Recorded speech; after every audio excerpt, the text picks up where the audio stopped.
హకల్య కుమారుడు నెహెమ్యా యొక్క చర్యలు. 20వ సంవత్సరంలో కిస్లేవు మాసమున నేను షూషను కోటలో ఉండగా నా సహోదరులలో హనాని అను ఒకడును యూదులలో కొందరును వచ్చిరి. చెరపట్టబడిన శేషంలో తప్పించుకున్న యూదులను గుర్చి యెరూషలేమును గుర్చి నేను వారిని అడుగగా వారు చెరపట్టబడిన వారిలో శేషించిన వారు ఆ దేశంలో బహుగా శ్రమను నిందను పొందుతున్నారు. మరియు యెరూషలేము యొక్క ప్రాకారం పడద్రోయబడినది, దాని గుమ్మములను అగ్ని చేత కాల్చబడినది నాతో చెప్పిరి. ఈ మాటలు వినినప్పుడు నేను కూర్చుండి ఏడ్చి కొన్ని దినములు దుఃఖంతో ఉపవాసం ఉండి ఆకాశమందలి దేవుని ఎదుట విజ్ఞాపనము చేసి తిని అని చూస్తున్నాను. నెహెమ్యా ఒక ప్రభుత్వ ఉద్యోగి అని మనం విన్నాం. నెహెమ్యా షూషను కోటలో ఉన్నట్లుగా మనం చూస్తున్నాం. అనగా రాజు దాని యొక్క ఆ కోటలు రాజు యొక్క కోటలు ఉన్నట్లుగా చూస్తున్నాం. పని చేస్తున్నాడు, బాధ్యత కలిగి ఉన్నాడు ప్రభుత్వోద్యోగిగా. అదే సమయంలో నెహెమ్యా తన సొంత సహోదరులైన అనగా ఇశ్రాయేలును గుర్చిన విషయాలు లేక యూదావాన్ని గుర్చిన విషయాలు విచారించిన వాడుగా మనం చూస్తున్నాం, ప్రశ్నించిన వాడుగా మనం చూస్తున్నాం. ఆయన ఏమిన్నాడు? సహోదరులు శ్రమ పడుతున్నారు, శ్రమలో ఉన్నారు, బాధలో ఉన్నారు, దుఃఖంలో ఉన్నారు, నిట్టూర్పులో ఉన్నారు, వేదంలో ఉన్నారు. ఈ సంగతి ఒక ఉద్యోగస్తుడు విన్నాడు. రాజుకు గిన్నె అందించు ఉద్యోగం.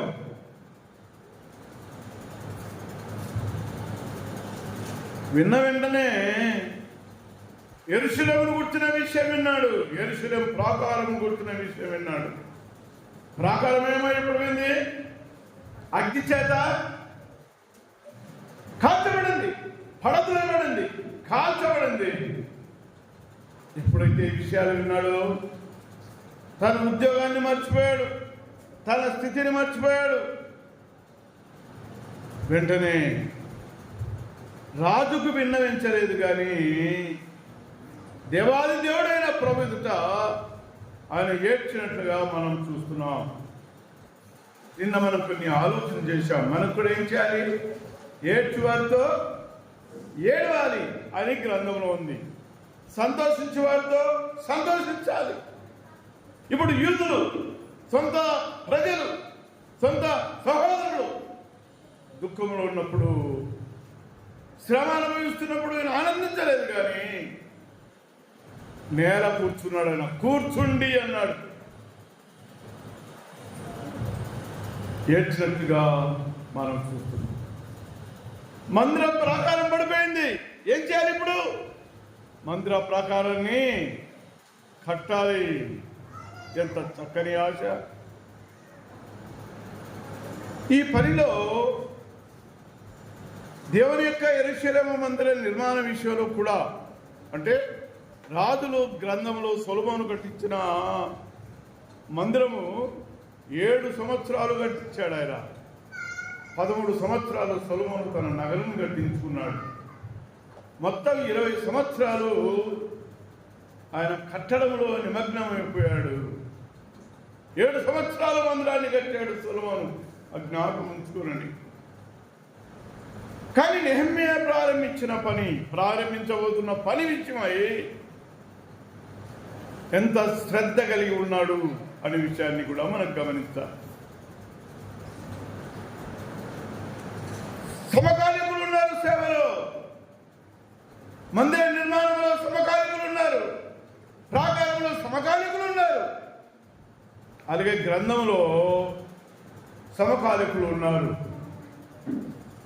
ఎజ్రా, జెరుబ్బాబెలు, అలాగే నెహెమ్యా, అలాగే హగ్గై, వీరంతా కూడా దేవుని మందిరం గురించిన ఆసక్తి కలిగిన వారు. దేవుని పనిని గురించిన ఆసక్తి కలిగిన వారు వీరందరూ కూడా. ఒక మాట చూడండి, ఎజ్రా గ్రంథానికి రండి. ఎజ్రా గ్రంథం మొదటి నుంచి చదువుతాను. 3వ అధ్యాయం 7వ నెలలో ఇశ్రాయేలీలు తమ తమ పట్టణములకు వచ్చిన తరువాత జనుడు ఏక మనస్సు కలిగిన వారై యెరూషలేములో కూడి అన్నాడు. 7వ నెలలో ఇశ్రాయేలు తమ తమ పట్టణములకు వచ్చిన తర్వాత అన్నాడు. తమ సొంత పట్టణాలకు వచ్చారు. అంతమంది వారు ఎక్కడున్నారు? చెరలో ఉన్నారు, బబులోనులో ఉన్నారు. వారు చెరకు వెళ్ళేదానికి కారణం నేను చెప్పాను. నెంబర్ 1 విగ్రహారాధన. నెంబర్ 2 అన్యుల సంతతిని వీరి సంతతికి పెళ్లి చేసుకోవడం. ఈ 2 పాపమే. ఈ 2 కూడా దేవునికి అయిష్టమైన కార్యాల చేత బబులోనుకు పంపించడం జరిగింది. ఆనాడు ఇశ్రాయేలీలు బలిపీఠాలు కట్టారు. బయలుదేవతను, అష్టారోజు దేవతను కదా పూజించారు. దేవునికి అయిష్టమైన కార్యాలు మనం గమనించాం. యెహెజ్కేలు గ్రంథం, ఇర్మియా గ్రంథం, ఈ గ్రంథాల్లో ఇశ్రాయేలు ఎవరినారు? మొలెకు దేవుని ఆరాధించారు. చెట్ల కింద ఏం చేశారు?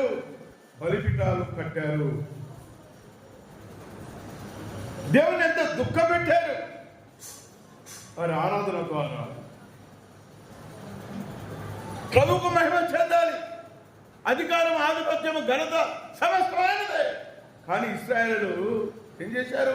తరం వెళ్ళిపోయింది. మోషే కాలం తరం వెళ్ళిపోయింది. యెహోషువ కాలంలో జరిగాయి సంఘటనలు మన మెరుగుదు. తదనంత కాలంలో ఇశ్రాయేలు చేసిన కార్యాలు ఇర్మియా, యెహెజ్కేలు గ్రంథాలు తేటగా దేవుడు రాయించాడు. కుటుంబాలలో అయిష్టమైన కార్యాలు జరుగుతున్నాయి, వివాహాలు అలాగే జరుగుతున్నాయి. దేవుని మాట వినని వారు, దేవుని తిరుగుబాటు చేసిన వారు, దేవుని ఆజ్ఞకు లోబడని వారు ఎక్కడికి వెళ్ళారు? చెరకు వెళ్ళారు అనే సత్యాన్ని మనకి గమనించాం. ఇశ్రాయేలుకు 12 కుమారులు, 12 గోత్రాల వారు. బబులోను పోయింది 2 గోత్రాలే, యూదా, బెన్యామీను మాత్రమే. 3 సార్లు వెళ్ళారు. అశ్షూరుకు 2 సార్లు వెళ్ళారు. 10 గోత్రాల వారు వెళ్ళారు. దీనికి కారణం ఏంటి? వారు చేసిన పాపం. సరే, 3వ అధ్యాయం చదువుతున్నాం.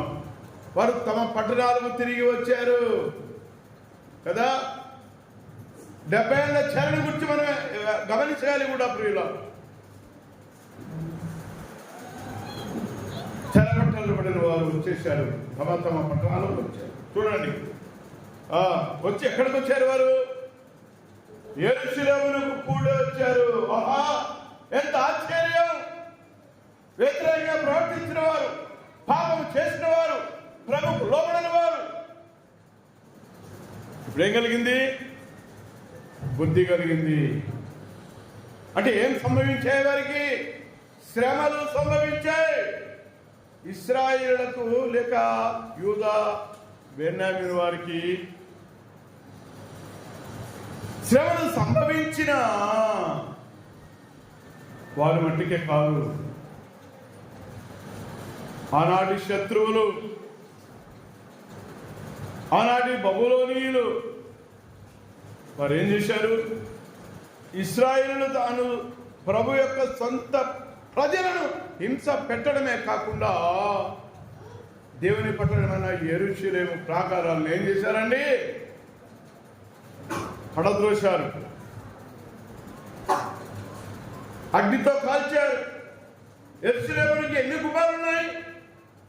12 గుమ్మములు ఉన్నట్టుగా మన మెరుగుతో కాల్చబడ్డాయి.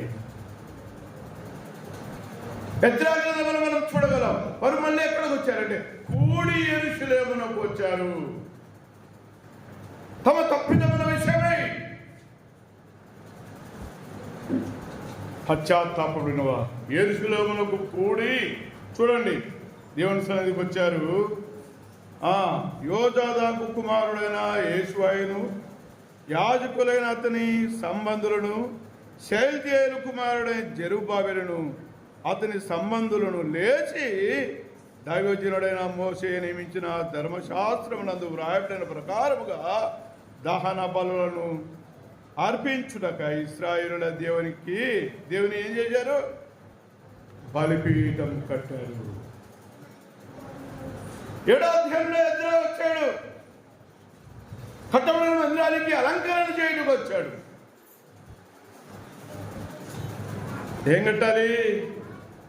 బలిపీఠాల కట్టుటకు వచ్చారు. పూనుకున్నారు. ధర్మశాస్త్ర విధి చొప్పున చేయాలి. అంతకుముందు వారిలో ఏం కలిగింది? మార్పు కలిగింది. మరి ఎక్కడికి వచ్చారు? యెరూషలేముకు వచ్చారు. దేవుని పట్టణానికి వచ్చారు. ప్రేమించిన పట్టణానికి వచ్చాడు. కోరుకున్న పట్టణానికి వచ్చాడు. దేవుడు నివసించిన పట్టణానికి వచ్చాడు. ఫస్ట్ బలిపీఠాలు కట్టడం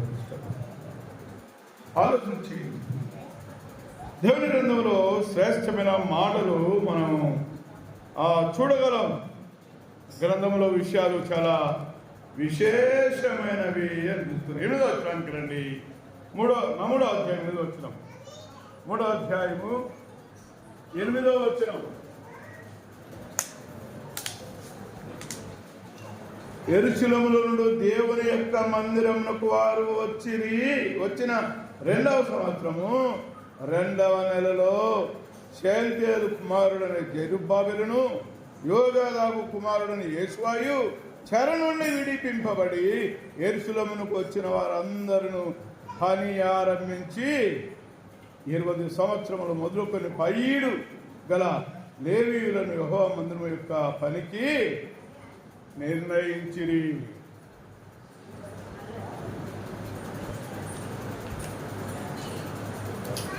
ఒక నిర్ణయం తీసుకున్నారు. సంఘములో ఏముండాలండి? నిర్ణయాలు ఉండాలి. దేవుని విధి చొప్పున నిర్ణయాలు ఉండాలి. దైవగ్రంథములో మన సొంత నిర్ణయాలకు తావులేదు. దేవుని గ్రంథంలో మన అభిప్రాయాలకు తావులేదు. ఆలోచించండి. 3వ అధ్యాయంలో ఎజ్రా కనపడ్డాడు కదా, జెరుబ్బాబెలు కనపడ్డాడు. గమనించాలి. 8వ వచనానికి వచ్చే లోపల ఏం జరిగిందండి? అసలు అక్కడ వారు 3వ అధ్యాయంలో కూడుకున్నారు. తప్పిపోయిన వారు, చెరకు వెళ్ళిన వారు అయితే విడిపింపబడినారు. తమ పట్టణాలకు వచ్చారు. వచ్చిన తర్వాత వారికి ఏం గుర్తొచ్చింది? యెరూషలేము గుర్తుకొచ్చింది. మన జీవితంలో దేవుని పట్టణం గుర్తుకు రావాలి. దేవుని గుర్తుకు రావాలి. వచ్చిన వారు కూడుకున్నారు దేవుని సన్నిధిలో. 8వ వచనం చూసినప్పుడు 8వ వచనం చూడండి.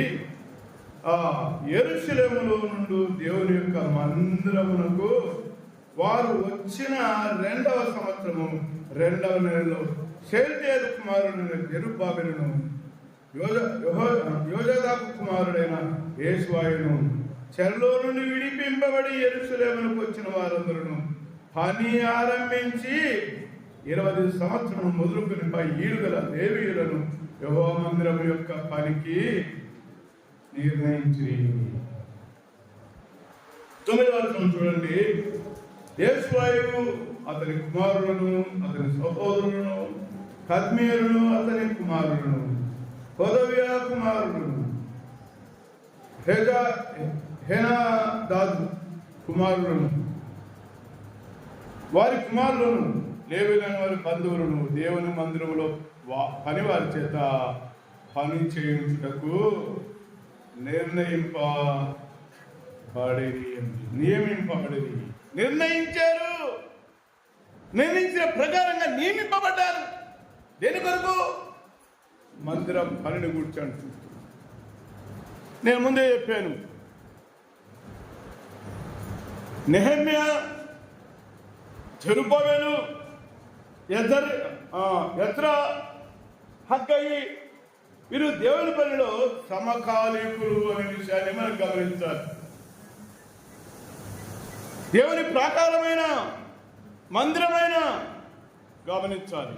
3వ అధ్యాయానికి వస్తేనే యెరూషలేములో ఏమీ లేదు, బలిపీఠం లేదు. గమనించాలి. చెరకు వెళ్ళిపోయారు, ఆరాధించేవారు లేరు, బలిపీఠాలు కట్టేవారు లేరు, బోధించేవారు లేరు. దాసులుగా అమ్మబడ్డారు, విడిపించబడ్డారు, వచ్చారు. ఎక్కడికి వచ్చారు? తమ సొంత పట్టణాలకు వచ్చారు. వచ్చిన వారు వారి నివాసంలో వారు నివాసము చేయలేదు, నివాసానికి ప్రాధాన్యత ఇవ్వలేదు, కుటుంబానికి ప్రాధాన్యత ఇవ్వలేదు, దేవుని పట్టణానికి ప్రాధాన్యత ఇచ్చారు. వచ్చిన వారు ఎక్కడికి వచ్చారు? యెరూషలేములోనికి వచ్చారు. కూడుకున్నారు, ఏక మనసుతో కూడుకున్నారు, ఒక అభిప్రాయానికి వచ్చారు. యెరూషలేము ఏమీ లేదు, ఏమీ లేదు, ఆరాధన లేదు, బలిపీఠం లేదు, బలర్పణ లేదు. ఇప్పుడు ఏం జరిగింది? బలిపీఠమును కట్టారు. వారి జీవితాల్లో విడిపింపబడిన తర్వాత ప్రభువును ఘనపరిచిన విధానాన్ని మనం చూడగలం. ప్రియులారా, నెహెమ్యా గ్రంథానికి వచ్చినప్పుడు చూడండి, మనం చదువుకున్న భాగంలోనే కొన్ని మాటలు నెహెమ్యా గ్రంథంలో చూసాం. అక్కడ ఆశ్చర్యపడి వచ్చిన వారు వచ్చారు. కానీ నెహెమ్యా గ్రంథంలో ఏం చెప్తున్నాడు? నెహెమ్యా గ్రంథంలో, ఎజ్రా గ్రంథంలో అడిగిన వారు లేరు. ఆలోచించేయండి. వారు వచ్చారు విడిపింపబడి.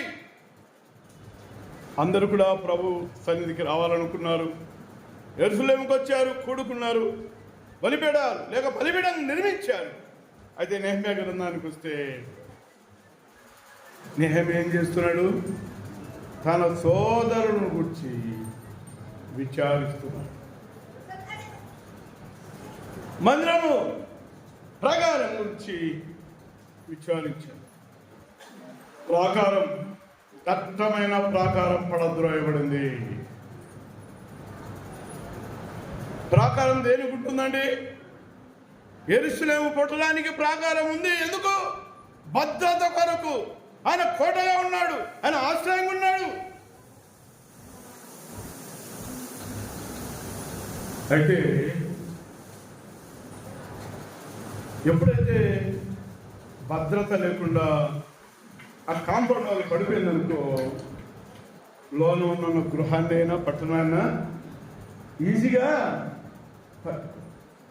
జయించవచ్చు. అయితే ప్రాకారాలు పడద్రోయడమే కాదు, కాల్చబడ్డాయి. గుమ్మములు చూడండి, ప్రాకారాలు పడద్రోయబడ్డాయి. దాని గుమ్మములు అగ్ని చేత కాల్చబడిన వారి నాతో చెప్పి, గుమ్మాలు 12 గుమ్మములు అని చూడండి. ఓ దైవజనుడు చెప్తూ, నేను కూడా పుస్తకంలో చదివాను, పాతకాలంలో ఉంది, వస్తుంది. అది మన ఎద్రాన్న పంపిస్తున్నారు చూడు, గుమ్మడి ఎద్ర నిరీక్షణ, క్రైస్తవ నిరీక్షణ పత్రికలో నేను చదివాను. ఇది చాలా సంవత్సరాల క్రితం నేను చదివాను. ఫాక్సర్ గారు యెరూషలేముకి వెళ్ళినప్పుడు ఆ గుమ్మాలను చూస్తూ పోతే ఒక గుమ్మం యొద్ద తెలుగులో వ్రాయబడిందంట. ఆ గుమ్మం పైన తెలుగు అక్షరాలతో వ్రాయబడినప్పుడు ఫాక్స్ గారు ప్రభువును గంతులేసి స్తుతించండి. ఆలోచించి, పట్టణానికి ప్రాకారములు చాలా ప్రాధాన్యత. ఆ ప్రాకారం ప్రభువే. విశ్వాసకి ప్రాధాన్యత. ప్రాకారం ప్రభువే. కుటుంబానికైనా, సంఘానికైనా, వ్యక్తిగతమైన ఎవరికైనా ప్రాకారం ఎవరు? మన ప్రియ ప్రభువే. ఆయన కాచేవాడు, ఆయన భద్రపరిచేవాడు, ఆయన క్షేమించేవాడు, ఆయన ఆదరించేవాడు, ఆయన నడిపించేవాడు, ఆయన పోషించేవాడు, ఆయన గమ్యము చేర్చువాడు. ఎంత బలమైన దేవుడు మన దేవుడు. అయితే ఆనాడున్న యెరూషలేము మందిరం అక్షర సంబంధమైన మందిరం కనుక ఇప్పుడు కూడా మనం ఉండదు అక్షర సంబంధమైన మందిరాలే. ఆత్మ సంబంధమైన మందిరంగా మనము చెక్కబడ్డాం, కట్టబడుతున్నాం, నింపబడుతున్నాం, ఆరాధిస్తున్నాం. అయితే ప్రియులారా, ఆ ప్రాకారం చాలా బలిష్టమైనదని కానీ అక్షర సంబంధమైన లేక బాహ్య సంబంధమైన ప్రాకారమైన పడద్రోయబడి గుమ్మమును కాల్చబడినప్పుడు ఆ వేదన దుఃఖము ఆ భక్తులలో మనం చూస్తున్నాం. నిన్న గుర్తు చేసిన వచ్చిన మందిరాన్ని గురించి మనలో ఏముండాలి? ఆసక్తి ఉండాలి. నీ మందిరం గురించిన ఆసక్తి నన్ను భక్షించుచున్నది. 69వ కీర్తన 8వ చరణం కాబోలు. అదే యోహాను సువార్తలో కూడా చెప్పబడింది. కనుక అవి కాల్చబడ్డాయి. భక్తుడు సంతోషంగా లేడు. ఆయన ప్రార్థన చేసిన విధానాన్ని కూడా చూడగలిగాం. మనం పూర్తి చూడలేదు. ఈరోజు మన బలిపీఠాలు ఎలా ఉన్నాయి, మన మందిరాలు ఎలా ఉన్నాయి, మన కుటుంబాలు ఎలా ఉన్నాయి, మన ప్రాకారాలు ఎలా ఉన్నాయి? పడద్రోయబడినట్టు ఉపయోగం లేదు. కాల్చబడినటువంటి ఉపయోగం లేదు. ఆయన నిలబెట్టేవాడు కావాలి, కట్టేవాడు కావాలి, కూరుకునేవాడు కావాలి, పని జరిగించేవాడు కావాలి, పని ముగించేవాడు కూడా కావాలి. అక్షర సంబంధం దాని పట్లనే నాడు నెహెమ్యాకు అంత భారం ఉంటే ఆత్మీయ జీవితంలో నీవు నేను ఒక ప్రాకారంగా ఉండవలసిన వారం ఎలాగున్నావు? మన ప్రాకారాన్ని పడిపోయా? మన కుటుంబంలో ఉదయకాలం ప్రార్థన ఉందా? కుటుంబ ప్రార్థన. మన కుటుంబంలో రాత్రికాలం ప్రార్థన ఉందా? కుటుంబ ప్రార్థన. వ్యక్తిగత ప్రార్థన ఉందా? మన బలిపీఠాలు ఏ స్థితిలో ఉన్నాయి? ఆరాధన అనే బలిపీఠం, ప్రార్థన అనే బలిపీఠం, సహాసం అనే బలిపీఠం, సువార్త అనే బలిపీఠం. దేనిపైన కట్టాం, దేనిపైన సాగుతున్నాం, ఎలాగున్నాం? అక్షర సంబంధమైన ప్రాకారము పడద్రోయబడి గుమ్మాలు కాల్చబడి ఉంటే అది ప్రభు కోరుకున్నప్పుడున్న వాస్తవమే. వాటికంటే మించి ఆనాడు యెరూషలేము కొరకు యేసు ప్రభువుల వారు మానవునిగా రాలేదు. క్రొత్త నిబంధనలో వచ్చినప్పుడు యెరూషలేమును దర్శించాడు. ఆయన ఏడ్చాడు, ఈ నీ దినమైందా, నువ్వు మానవుని పొందు. ఆ యెరూషలేము నీవు నేనే. ప్రభు కోరుకున్న పట్టణం నీవు నేనే. ఎలాగున్నాం దేవుని చేతిలో? మన ప్రకారాలు పడిపోయే స్థితిలో ఉన్నాయా? దినవృత్తాంతముల గ్రంథంలో అక్కడక్కడ మాటలు చెప్పి నా దినవృత్తాంతముల గ్రంథం 2వ గ్రంథం 15వ అధ్యాయం పూర్తి చదవక్కర్లేదు, కానీ నేను కొన్ని వచనాలు చదువుతాను. 15వ అధ్యాయము 8వ వచనం చూడండి.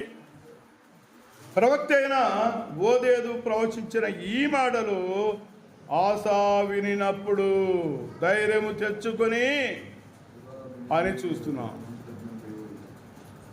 ఎవరు విన్నారు? యూదారాజు విన్నాడు. ఎవరు మాట విన్నాడు? ప్రవక్త మాట విన్నాడు. మనం వింటున్నామా? సేవకుల మాట. సేవకుల మాటను పక్కన పెడదాం.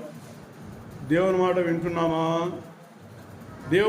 దేవుని యొక్క ఆత్మచేత నింపబడి ఒక పాత్రగా నిలబెట్టి వాడుకుంటున్న దైవ సేవకులు బోధిస్తుండగా మన హృదయాల్లో మంట కలుగుతున్నదా లేదా? లూకా సువార్త 24వ అధ్యాయంలో చూడగలం. ఆయన కొద్ది సమయంలో ఆయన బైబిల్ స్టడీ చేశాడు. ధర్మశాస్త్ర గ్రంథంలో మోసే తెలియజేసిన మాటలు అన్ని చూపించాడు ప్రభు. ఆ సంభాషణలో యేసు ప్రభువుల వారు ఒక బైబిల్ స్టడీ చేస్తూ వారికి బోధించాడు. ఆ హృదయాలు ఏం కలిగింది? మంట కలిగింది. మన హృదయంలో మందిరం గురించిన మంట ఉన్నదా?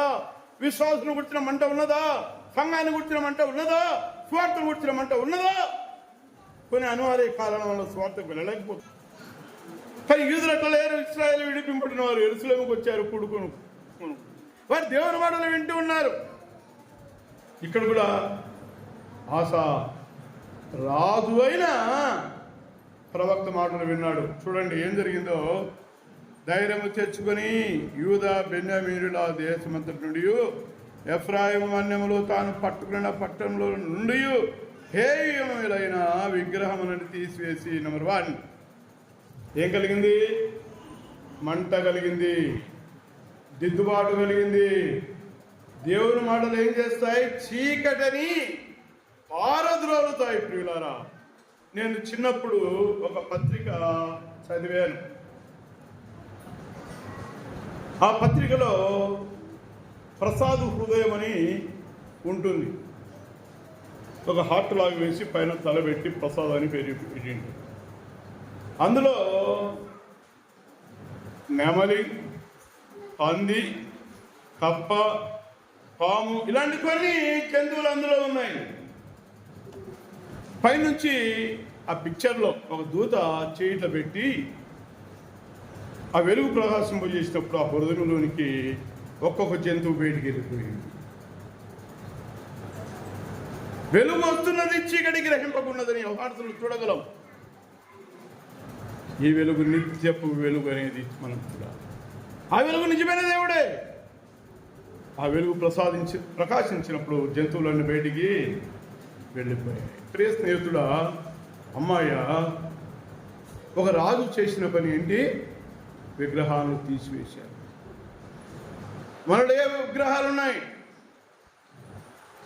సినిమాలు ఉన్నాయా? సీరియళ్ళు ఉన్నాయా?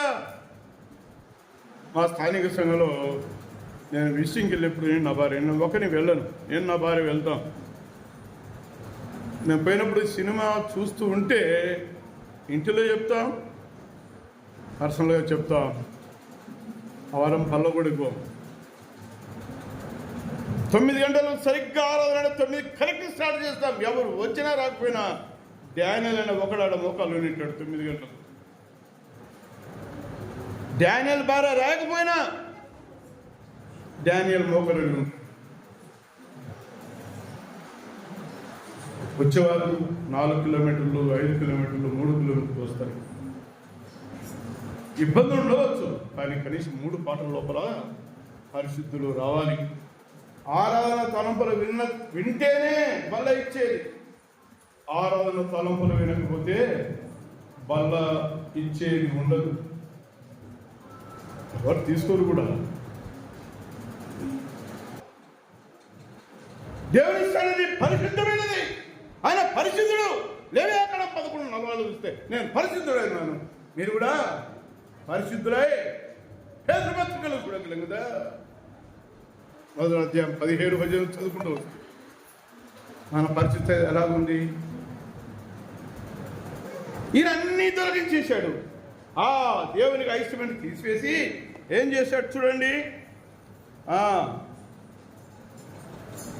ఇంకా చూడండి, ఇక్కడ మనం చూస్తే హేములైన విగ్రహాన్ని తీసివేసి యెహోవా మంట మీద ఉన్న యెహోవా బలిపీఠమును మరలా కట్టి. అంటే ఏమైంది? మరలా కట్టాలంటే అంతకుముందు బలిపీఠం ఏమైపోయింది? పడిపోయింది. అమ్మా, నీ బలిపీఠం ఎలా ఉన్నది? అయ్యా, నీ బలిపీఠం, ధ్యానీలను నా బలిపీఠం ఎలా ఉన్నది? నేను సరి చేసుకోవాలి. పడిపోయిన బలిపీఠాన్ని మరలా కట్టాను. దేవుడు అతనికి తోడైన ప్రజలందరూ చూశారు, ఆయన పక్షాన వచ్చారు.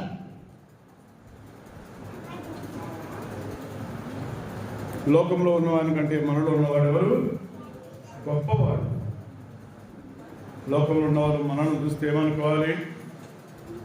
ఓహో, యేసు ప్రభు యొక్క వర్గానికి సంబంధించిన వారు, లేక యేసు ప్రభుకు సంబంధించిన వారు, లేక యేసు ప్రభు యొక్క దేవుని బిడ్డలని గుర్తించేవారిగా ఉండాలి. నెహెమ్యా ప్రాకారంలో కూరుకుంటున్నాడు.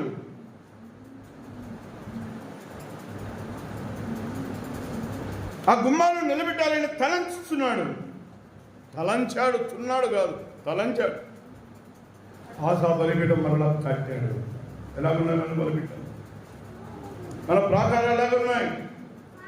మన సేవా జీవితం ఎలాగున్నది? మన భక్తి జీవితం ఎలాగున్నది? ఆలోచన చేద్దాం. రాజులు 2వ గ్రంథం 11వ అధ్యాయం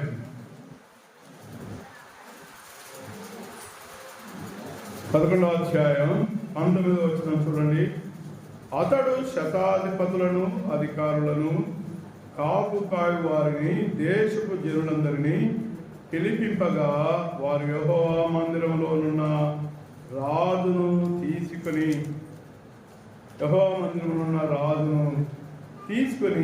కాపు వారి గుమ్మపు మార్గమున రాజనగరునకు రాగా రాజు సింహాసనం మీద ఆసీనుడాయను.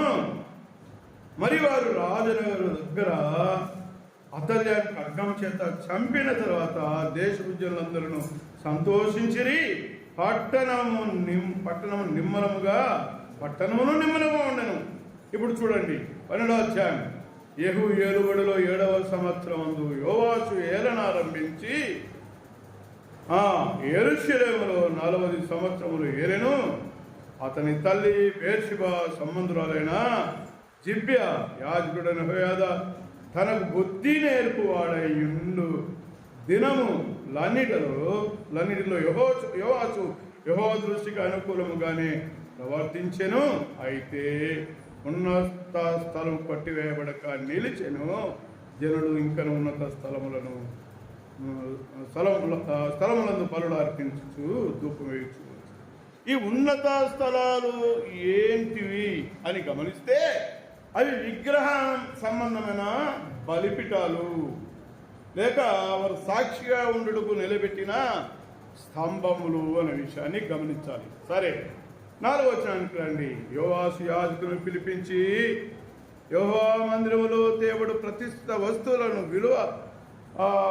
విలువను అనగా జనసంఖ్య దాఖలా చేయబడిన జనులు తెచ్చిన ద్రవ్యమును వంతు చొప్పున ప్రతి మనిషికి నిర్ణయమైన ద్రవ్యములను స్వేచ్ఛ చేత నెవరైనను యెహోవా మందిరానికి తెచ్చిన ద్రవ్యమును యాజకులలో ఒక్కొక్కడు తన నెలవైన వారి యొద్ద తీసుకుని మందిరము ఎచ్చట శిథిలమై ఉన్నదో అచ్చట నెల దానిని బాగు చేయింపునని ఆజ్ఞాయనము అన్నాడు. శిథిలమైన మందిరాన్ని ఏం చేయాలట? బాగు చేయాలి. ఎవరి సామర్థ్యత కొద్ది వాళ్ళు ఇచ్చారు. మన సంఘాల్లో ఆదివారం పూట చందా పట్టాలంటే మా స్థానిక సంఘంలో కూడా ఒక కర్ర పెట్టి సంచి తగిలించి చందాలు రాబడుతుంటారు. నా పర్సనల్ మెడిటేషన్ నేను చదువుకున్నప్పుడు ఇక్కడ ఒక పెట్టె ఈ అధ్యాయం ద్వారా అంటే స్వార్థలో మనం ఎరుగుదు. లూకా స్వార్థ 21వ అధ్యాయంలో కూడా ప్రభు కానుక పెట్టద్దు కూర్చున్నాడు. ఎవరెంత ఇస్తున్నారు పరువు ఎరిగాడు, ప్రభు సాక్ష్యం ఇచ్చాడు కదా. ఇక్కడ ఒక పెట్టె చేయబడింది అని చూస్తున్నాం. దారం కుడి వైపున పెట్టాలి. సరే, తెచ్చిన సొమ్మంతా ఎక్కువైపోయి సంచులు తెచ్చారు. ఎందుకు తెచ్చారు? ఎందుకు? మన బలిపీఠాలు ఎలా ఉన్నాయి? మన మందిరాలు ఎలా ఉన్నాయి? ప్రాకారం పడిపోయింది, గుమ్మాలు కాల్చబడ్డాయి. ఏం చేయాలి? కట్టాలి. చాలా విషయాలు ఉన్నాయి, ఆలోచించేద్దాం. ఇవి గుర్తుపెట్టుకోండి. మన ఆరాధన బలిపీఠం, మన కుటుంబానికి ప్రాకారం ప్రభువును ఎక్కడ నిలబెడుతున్నాం? గోడ బయట పెడుతున్నామా? లోనికి చేర్చుకుంటున్నామా? పరమగీతంలో చూడగలం. ఆయన వచ్చాడు, సులభది అన్నాడు. ఆమె లేచి తలుపు తీసేలోప్పుడు ఏమైపోయాడు? వెళ్ళిపోయాడు. అమ్మా నా ప్రియుడు. నీకు తెలుసా ఎవరమ్మా నీ ప్రియుడు? ఎలాగుంటాడు? నా ప్రియుడు ధవలవర్ణుడు, రక్తవర్ణుడు, 10,000 మంది గుర్తింపు తగినవాడు. నువ్వు ఎందుకు నిర్లక్ష్యం చేశావు? నేను ఎవరు ఎక్కమన్నారు? నీ ఎక్కడికి వచ్చి నీ హృదయాన్ని సృష్టించడం ప్రభుకు నువ్వు ఉపయోగపడుతుంది అమ్మా. నిత్య నరకాగ్ని గుండం ఒకరోజు ఉపయోగం కాదు. వాడు ఎవరైనా, పేదవాడైనా ధనవంతుడైనా ప్రభుకు చోటివ్వాలి, ప్రభువును చేర్చుకోవాలి. దేవుని ప్రాకారం పట్ల ఎంత భారం ఉన్నది, నీ ఇంటి పట్ల నీకు ఎంత భారం ఉన్నదో, నీ పిల్లల పట్ల నీకు ఎంత భారం ఉన్నదో, నీ స్థానిక సంఘం పట్ల నీకు ఎంత భారం ఉండాలి. నీ స్థానిక సంఘ విశ్వాసుల పట్ల, పెద్దల పట్ల, పంచాయతీల పట్ల భారం ఉండాలి. ఆ భారం నేను కలిగి ఉండాలి. ఆ భారం నీవు కలిగి ఉండాలి. అది కూనుకొని ఏం చేశారో తర్వాత ఆలోచించేద్దాం. ప్రభు మాటలు దీవించుగాక. చిన్న ప్రార్థన. మా